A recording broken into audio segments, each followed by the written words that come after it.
Fancy seeing you guys here, snooping around in my car. Don't know what you're doing there, but now that you are here, I may as well start the video. So what's up guys, welcome back to the channel. For everyone that's new here, my name is Yusuf. And when I'm not sitting here in my car talking into the camera like a weirdo, I work as a tech consultant for PwC. I'm a dad to a 1-year-old. I'm a master's student, a husband, and the most sorry excuse for a fitness enthusiast. Listening to all of that, you probably think I've got a lot on my plate, but most people tend to juggle around quite a lot.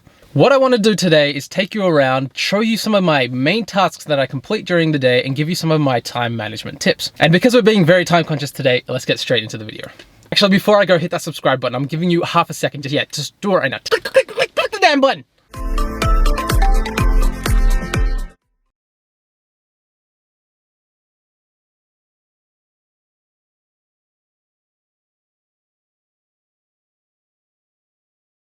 Now, for those of you who are unfamiliar with what I just did there, I just offered one of my 5 daily prayers. So I set aside 5 minutes, 5 times a day to offer these prayers, and I do this every single day. And the reason I'm showing you guys this is because it is a critical part of my daily routine. The benefits of doing so for me is I get to completely switch off from this world. So it's 5 minutes to remove all the negativity, to be completely thankful, completely humbled. And it gives me a chance to hit that reset button so I can tackle the next portion of the day until I have to offer that next prayer. So when you actually stop and think about it, there has to be some really divine wisdom behind offering these 5 blocks of prayers. Because the amount of crap that we consume in 10 minutes of going about our daily lives is actually ridiculous. So taking 5 chances to reset every single day will do wonders for you. Whether you meditate, whether you pray, whether you completely shut off, whatever it may be, give it a try. But I digress, because the topic of today's video is time management. And what I want to quickly touch on is the word priority. So we subconsciously set priorities for our day. So we know we have to go out, work, pay the bills, take care of our families. All of these things are set subconsciously. When we take a second to consciously think about these things and actually rank these tasks by order of priority, we become much more efficient in the actual execution. Like praying, for example, I know it is my top priority for the day, and no matter how busy the rest of my day is, I will always set aside these 5-minute blocks to offer my prayers. So yeah, I'm running really late for work, so I'll catch you in the next clip.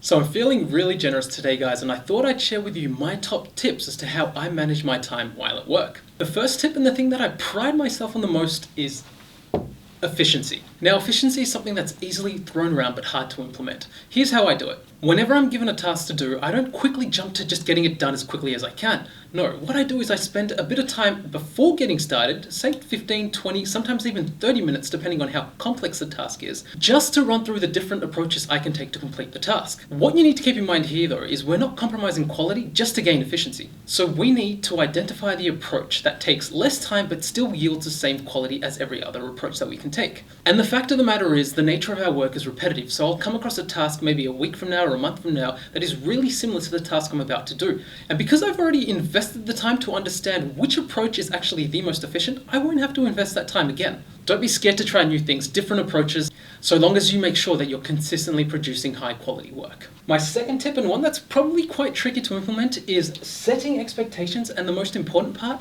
actually managing those expectations.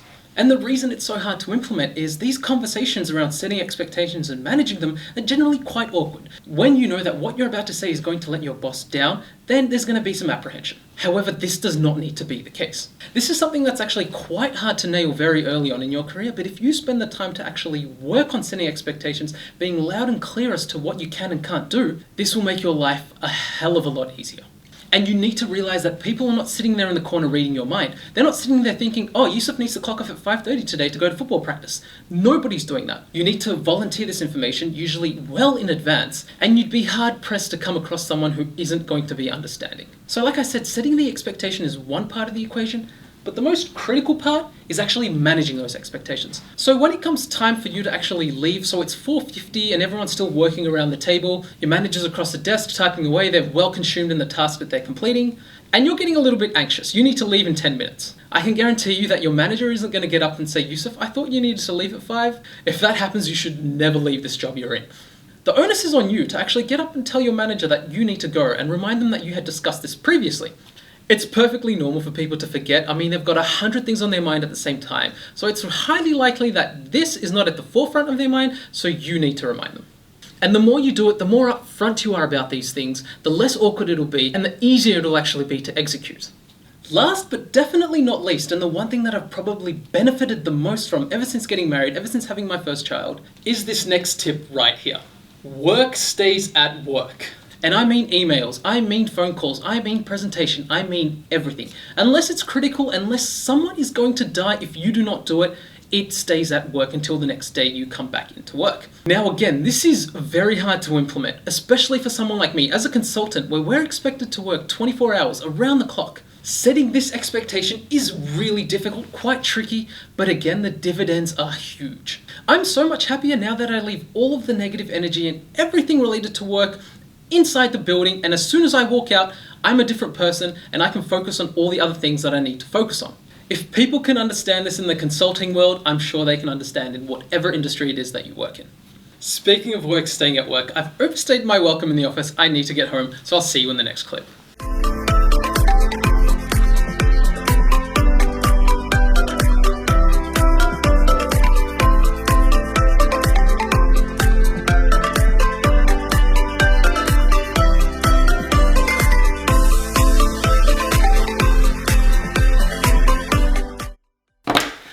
Alright guys, it's study time. Now studying is where the advice becomes a little less general and more specific to your situation. Now for people still in high school or people doing their undergrad, you've got a lot more time to dedicate to your studies. So you can get away with being a little less efficient.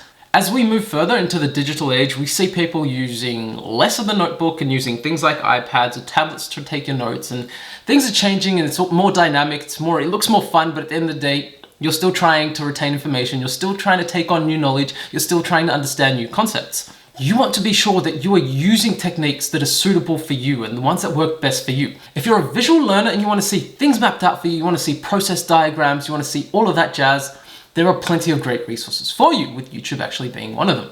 But say you're more of a rote learner, you just need to see something and you just need to write it down and you remember it, and that works best for you, you do that.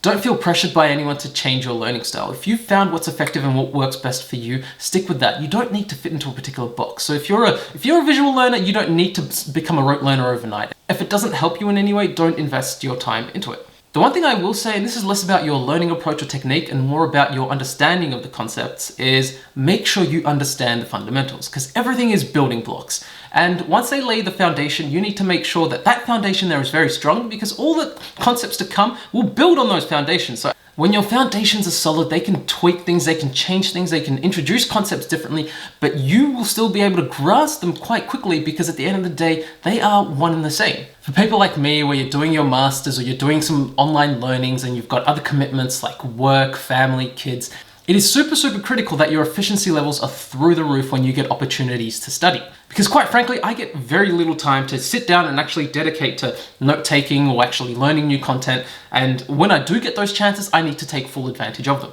I do use resources like Udemy, Coursera, where there's less time pressure on me to complete things by certain dates, and I can do things at my own pace. However, I will add one thing, and when I look back and compare the time when I was doing my bachelor's, I would backload a lot of my tasks, a lot of my assignments, and do it very close to the due date. That approach doesn't work so well when you have a lot of other commitments. So what I like to do is I like to chip away at tasks block by block, even if I can commit 15 minutes a night, do as much as I can, but continually progress. So I'm never in a situation where I need to invest 4, 5, or however many hours that I don't have to commit to studying. And yeah, just make sure you're always on top of things. All right, that's enough study for today. Let's go have a bit of fun.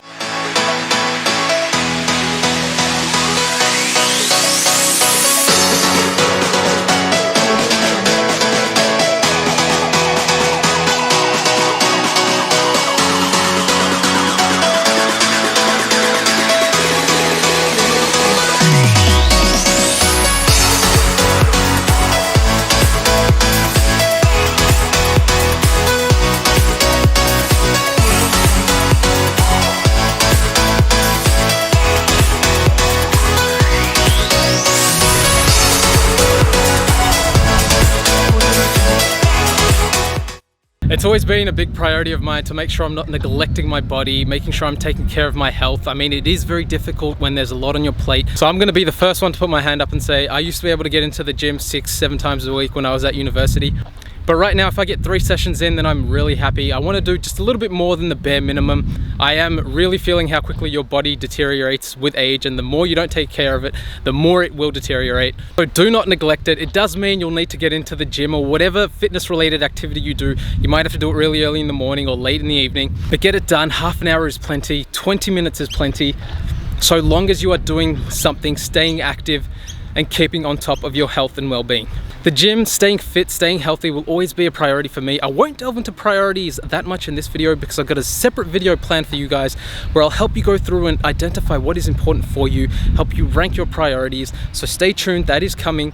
A quick little tip from me. I mean, it's been about 9-10 years since I started training, lifting weights. It will eventually get boring. It does feel really repetitive. And when you start to have more responsibilities and less time for the gym, it gets even harder to get yourself into the gym and training. So what I recommend is change your routine up a little bit, try different things, boxing, CrossFit, whatever it may be. I was very anti everything except for the standard bro routine where you're doing your chest, your back, your arms, your legs. But now that I've changed it up a little bit, incorporated a lot of cardio, incorporated a lot of circuit work, I'm more excited about getting into the gym. So definitely give that a try.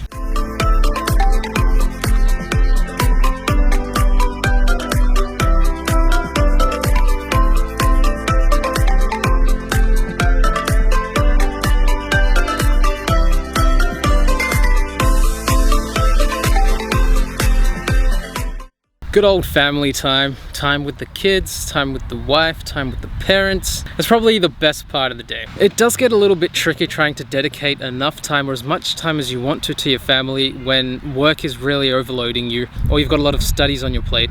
But there's something critical that I've found works super well for me, and that is when you are spending time with your family, disconnect from everything else and just commit to them, enjoy the moment, live in the moment. And it doesn't even have to be that long. Half an hour can feel like hours if you're just in the moment, enjoying yourself, smiling. And another quick tip when it comes to young children, I mean, 1-year-olds are full of energy, they run around, they demand your attention. What I've found works really well for me is give them all of your energy, give them everything. And what they do is, upon receiving that energy, they have to process it. And to do that, they expend a lot of energy in return. And they tire quickly, they enjoy themselves, and you don't have to complain that they're not sleeping or they're constantly running around. I've heard a lot of stories about my colleagues who just sit there and neglect their kids, and the kids are in the background just causing a muck. It's not pleasant for the parent, it's not pleasant for the child. They just want to play, they want to enjoy themselves around you, with you. So give them all of you, dedicate a solid amount of time to them every single day. That's the least you can give them, and everyone will be so much happier for it. Again, priorities, priorities, priorities. Make them a priority and you will end up making time for them. But in saying that, enough horsing around, I need to get home. So guys, that brings us to the end of today's video. I hope you enjoyed it. I hope you were able to pick up something beneficial from it. If you did, smash the thumbs up button, share this video around. I mean, the aim is to help as much people as I possibly can. If your days are busier than mine, then you have my genuine sympathy. But these tips should help just about anyone. Subscribe if you haven't already, join the family, and yeah, I'll see you in the next one.